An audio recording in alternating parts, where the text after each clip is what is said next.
Cerita Rakyat Kalimantan Timur, Kisah Pesut Mahakam.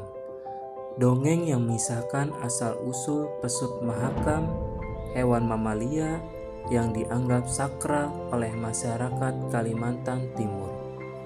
Pesut mahakam merupakan cerita rakyat dari Provinsi Kalimantan Timur dengan latar Sungai Mahakam, sungai terpanjang kedua di Indonesia. Di dalam sungai yang menopang kehidupan suku Bugis, Banjar, dan Dayak ini hidup setidaknya 174 spesies ikan. Salah satu yang paling istimewa yakni pesut mahakam. Mamalia menyerupai lumba-lumba yang sudah terancam punah. Sisanya diperkirakan tinggal 80 ekor saja karena sering tertangkap di jaring ikan warga. Menurut kepercayaan warga sekitar, pesut yang berwajah bulat dan berbadan ramping ini adalah jelmaan anak manusia yang dikisahkan dalam kisah pesut mahakam. Cerita rakyat yang juga menginspirasi film pendek berjudul Duduk Sorangan oleh sutradara asal Tangerang, Kalimantan Timur yang bernama David Ricard yang dirilis tahun 2020. Dalam kisah pesut mahakam terdapat sejumlah tokoh utama. Ada sepasang saudara yang masih berusia muda. Mereka menjadi korban penelantaran ayahnya sejak ibu mereka meninggal dunia. Sang ayah sendiri dicerminkan sebagai sosok yang cenderung terbawa perasaan dan suasana. Karakter lain, ibu tiri yang tidak diketahui asal-usulnya, namun berhasil membuat ayah jatuh cinta. Sayangnya, ibu tiri justru menyiksa anak-anak dan menghasut ayah meninggalkan mereka. Seperti apa kisah legenda pesut mahakam? Ikuti cerita selengkapnya berikut ini. Alkisah di sebuah desa di sekitar Sungai Mahakam, Kalimantan Timur. Hidup sepasang suami istri yang begitu mencintai satu sama lain. Keduanya dikaruniai seorang anak laki-laki dan seorang anak perempuan. Mereka hidup bahagia dan harmonis hingga sang ibu terkena penyakit. Meski lelah berusaha mengobati sebisa mungkin, kondisi ibu tak kunjung membaik dan akhirnya meninggal dunia. Kepergian ibu menjadi pukulan besar bagi keluarga, terutama ayah yang sangat mencintainya. Sepeninggal ibu, ayah banyak menghabiskan waktu dengan menangis dan melamun. Ia tak peduli lagi pada persediaan kayu bakar yang semakin menipis, ladang yang mengering, bahkan anak-anaknya bukan hanya rumah yang tak terurus, namun juga diri mereka sendiri. Ayah terlihat lesu, anak-anak pun semakin kurus. Simak cerita legendariknya di Indonesia Raya. Pada saat itu, di awal musim panen, penduduk desa mengadakan pesta perayaan untuk mensyukuri hasil yang mereka dapatkan. Teman-teman ayah berusaha menghibur dan mengajaknya ke pertunjukan kesenian di mana ia melihat seorang penari yang menarik hatinya. Parasnya cantik dan keindahan tariannya membuat ayah terus kembali untuk menonton pertunjukan sang penari setiap malam.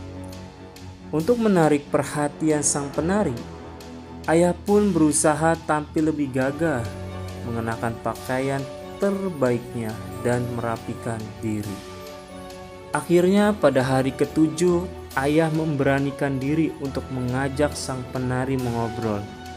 Hubungan mereka terus berlanjut karena ternyata sang penari juga tertarik padanya. Ayah pun jatuh hati kepada sang penari tanpa peduli tentang latar belakangnya yang tak ia ketahui. Tak lama kemudian, ayah dan sang penari pun menikah. Setelah menikah, ayah seperti menemukan semangat baru. Ia merasa keluarganya kembali lengkap dan menjadi rajin bekerja agar bisa menyenangkan istri barunya. Tanpa diketahui, ayah ibu tiri justru menunjukkan sikap yang sangat berbeda setelah menikah. Setiap ayah pergi ke hutan atau ke ladang, ibu memberikan tugas rumah yang berat pada anak-anaknya. Awalnya sekedar mencuci piring atau menyapu lantai. Namun lama-lamaan seluruh tugas rumah harus dikerjakan anak-anak. Tapi saat ayah pulang, ibu tiri akan berkata kalau sepanjang hari anak-anak hanya bermalas-malasan dan tak mau membantunya. Karena sangat mencintai istri barunya, ayah percaya sepenuhnya pada ibu tiri dan menegur anak-anak. Bahkan ayah setuju saat ibu tiri ingin menghukum anak-anak dengan memberikan makanan sisa agar mereka bisa lebih menghargainya. Semakin lama, tugas yang diberikan ibu tiri semakin tak masuk akal. Ibu tiri meminta anak-anak mencari kayu bakar ke hutan, sebuah pekerjaan berat yang biasanya hanya dilakukan oleh lelaki dewasa. Mereka diminta pergi tanpa makan terlebih dahulu dan tak diizinkan pulang sebelum mendapatkan kayu 1 keranjang penuh. Meski berhasil melakukan tugas ini, sesampainya di rumah anak-anak tetap hanya diberikan makanan sisa. Esoknya, ibu tiri kembali meminta anak-anak mencari kayu bakar. Kali ini harus 2 kali lipat banyaknya. Lagi-lagi mereka tak diizinkan makan terlebih dahulu. Juga tak boleh pulang jika belum berhasil mengumpulkan kayu bakar. Saat malam tiba, keduanya baru berhasil mengumpulkan 1 keranjang kayu bakar. Tahu akan dimarahi jika pulang sebelum berhasil, anak-anak pun memutuskan untuk bermalam di hutan dengan perut kelaparan. Di pagi hari, anak-anak segera bangun untuk mencari 1 keranjang lagi kayu bakar agar bisa segera makan di rumah. Hari semakin siang, keduanya pun merasa semakin lapar sehingga akhirnya jatuh pingsan.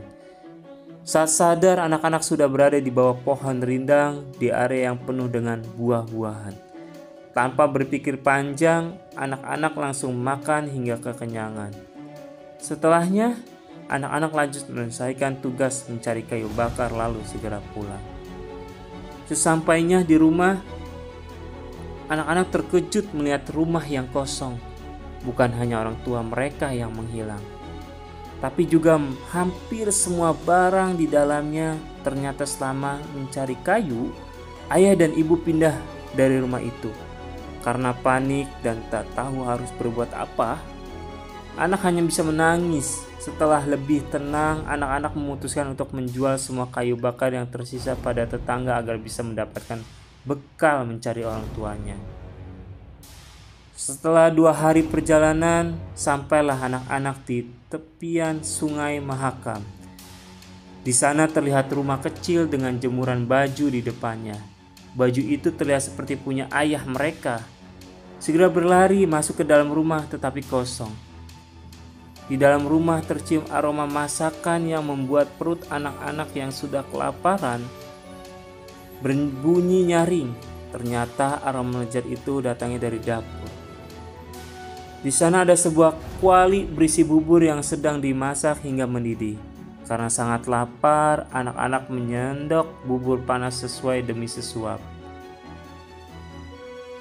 dan menghabiskannya sampai ke dasar kuali. Setelah makan, suhu tubuh mereka menjadi panas seperti terbakar api. Panik, anak-anak menggunakan semua air di dapur untuk minum dan menyiram tubuh. Namun berujung nihil, mereka melepas semua barang bawaan dan berlari keluar rumah menuju ke sungai. Kemudian langsung melompat ke dalam air. Di saat yang sama, ayah dan ibu tiri sampai ke rumah. Saat masuk ke dapur, semuanya terlihat berantakan.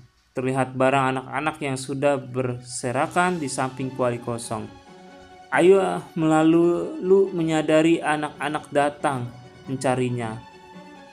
Mereka tidak kabur dari rumah seperti kata ibu tiri.